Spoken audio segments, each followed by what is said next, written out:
Okay, now that we have our great steaks here that have been tenderized, and we put these through egg wash and seasonings and flour, we're getting ready to put them into a hot skillet.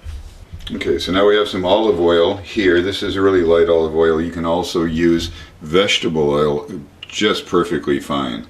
I just like the flavor of this a little more than just vegetable oil. Kind of move that around a little bit.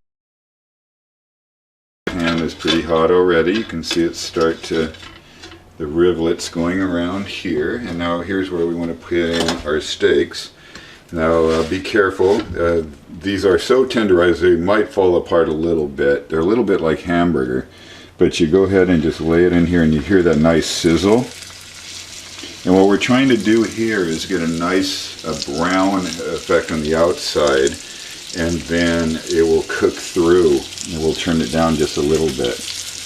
You see how beautiful that is. These were the real tender ones that were almost falling apart, so no problem with that. These are going to be just awesome with the mashed potatoes. So let's go ahead and put these all in.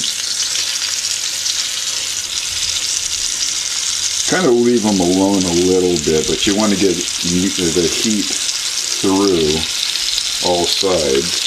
You have a little bit here left, and you see the sizzle there, and it's just, this is going to taste so good. Right, so it's been about 3 minutes on these steaks, and you're going to see how brown these get.